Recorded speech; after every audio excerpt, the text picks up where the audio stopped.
Is social media just getting too overwhelming and too confusing?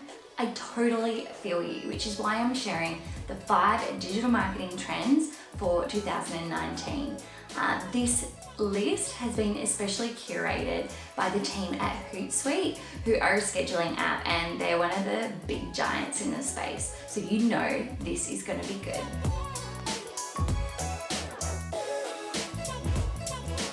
2018 has been big in social media land. It's really seen businesses focus on creating epic content that deliver big value. And it's seen a shift in the perception of followers being the most important part of your social media strategy, and it's made engagement the real king of this space. So in this video, I'm going to be sharing the 5 social media trends that Hootsuite shared from their annual survey to 3,255 businesses that basically subscribe to their service, as well as loads of other research. So you know they're going to be on the money with these recommendations.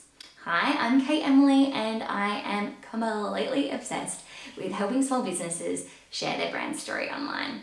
So if you're a small business that's struggling in that space, or you're wanting to help build your brand with your community, you've come to the right place. So make sure you hit subscribe if you're interested in hearing more tutorials, trends, tips, and loads of other good stuff, because I'm so excited to share that content with you. If you want to go ahead and download these 5 strategies right now, I've created a little guide for you. So this is using the info that Hootsuite provided, as well as a little twist of my own recommendations, as well as actions, so you can actually get started on these strategies right away, so you can have that extra little leg up in 2019. So unless you've been living under a rock, you would have noticed that in 2018, privacy became a big thing. So people are trusting social media less and less.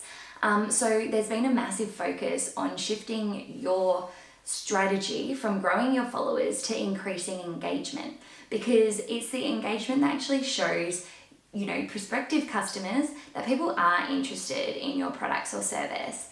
They want to be part of these communities, and they want to have conversations with you. So no longer is a pretty feed good enough. The bottom line is you need to be able to create value for your users to actually enjoy their experience with engaging with you online. So you need to be able to inspire them, educate them, or entertain them in some way, so they are actually keep coming back for more and more of your content. So Adidas is a great example at creating relationships with micro-influencers. So while Adidas is a massive brand that can afford to pay big celebrities to endorse their products, they noticed this shift in trust and wanted to reconnect with the communities at more of a grassroots level. So they reached out to up-and-coming footballers who basically had small followings, you know, less than 10,000 followers, built relationships with them, and got them coming to bespoke events and lots of other meet and greets, gave them free product, all that sort of stuff. So it created this buzz and excitement around their brand at a grassroots level. So this was a much more successful strategy for them than doing something like paying a big influencer to just wear their football boots.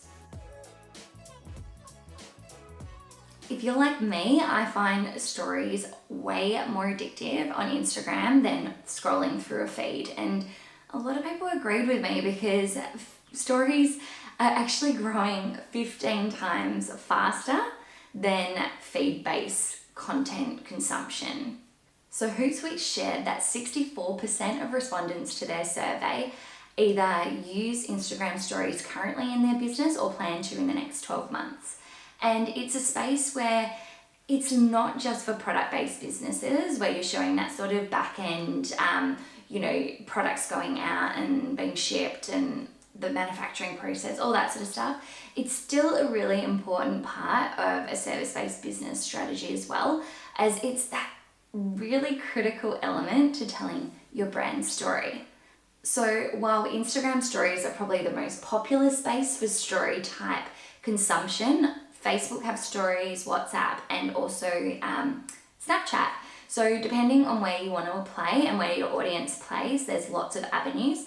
However, I recommend you really focus on one first and really nail that, because you can't just spread yourself too thin. But a little hack is that you can actually get your Instagram stories onto your Facebook stories very, very quickly, which is just a simple settings change. But don't be put off by video. I know this can be a scary one because small businesses don't have big budgets for video production, and stories require a really consistent, ongoing, lot of content. But it doesn't have to be that high quality video. In fact, it actually is better to have that ad hoc, natural, authentic feel to your Instagram stories.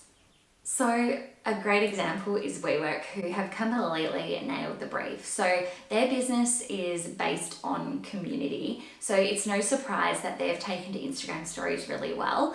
And even though WeWork as a Instagram account is actually international, their Instagram stories are often taken over by their community managers in different cities. So this is a really nice way to share what's happening in the community, what their spaces look like, who their community managers are, that personality type element, which is fantastic. But they also get their customers or their clients to do takeovers as well, which show that sort of day in the life at WeWork, which is such an amazing thing to be able to showcase to their audience.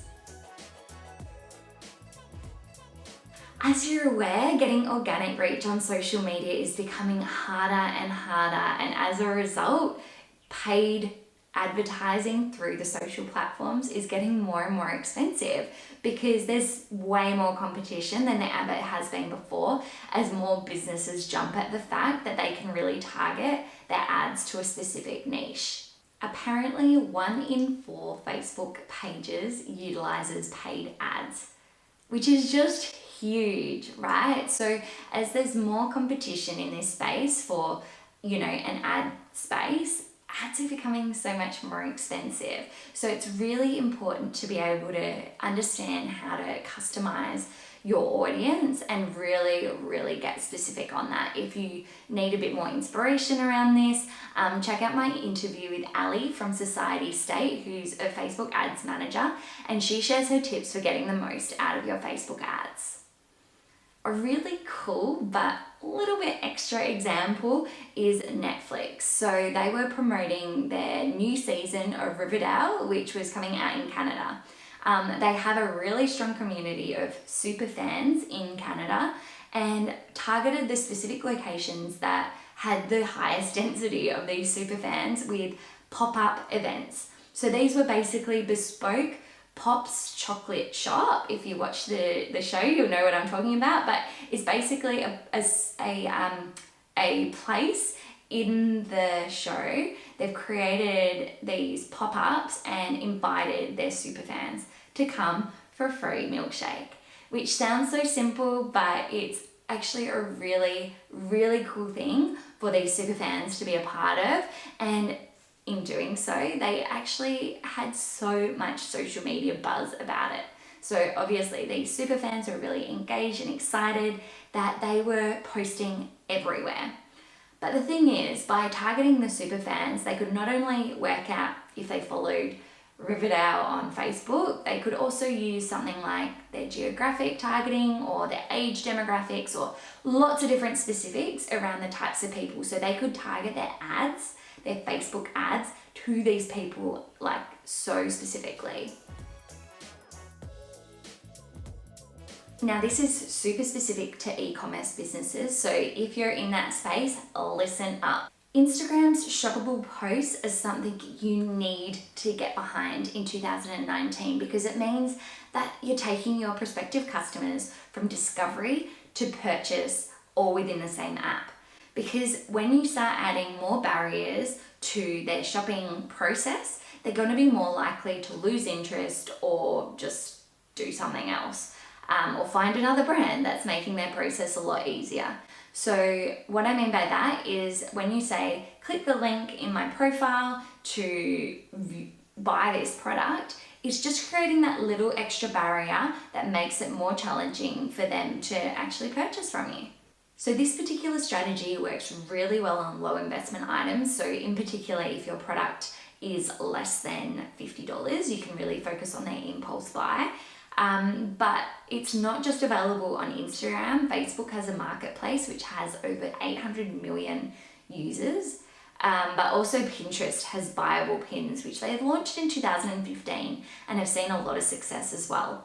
But not only are the shoppable posts really important, it's really important to be able to share those videos showing how your products actually work in real life. So how they're going to actually affect the lives of your customer. Because as people are shopping more and more online, and there's so many more online only businesses, it's sometimes really hard to get that same sort of education or feeling of desire for a product without actually having that touch and feel element.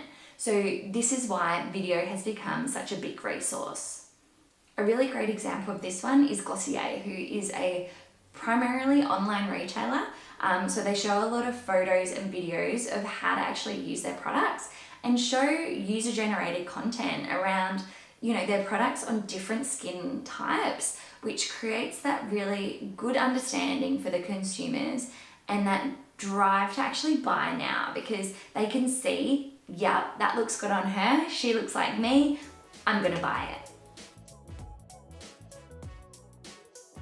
So for small businesses, this is where things get a little tricky because customers are more demanding than ever and they still want that one-on-one interaction with you, even though they're buying online. So they've noticed a trend where Facebook Messenger, WhatsApp, QQ, Skype, and WeChat are nearly at 5 billion monthly users, which far surpasses all the social media networks combined.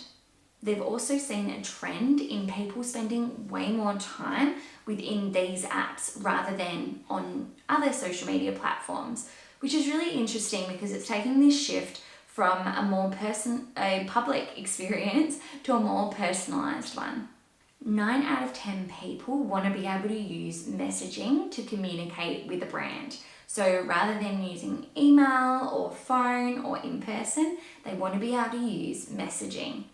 A great example of this is Sephora, who use messaging bots to book their in-store makeovers or appointments. So basically people go through the process of talking to the bot about what they want to do in their appointment. It asks them a series of questions, books a time for them, and sends them a confirmation email. So Sephora have seen an increase of appointments booked by 11%. So people would rather go through this process than actually picking up the phone and calling to make an appointment. So what did you think? I think Hootsuite has done a bloody brilliant job at sharing their 5 social media trends for 2019. But remember, they're for all businesses across all countries internationally. So if any of these strategies seem way out of your scope, as a small business owner, don't be discouraged.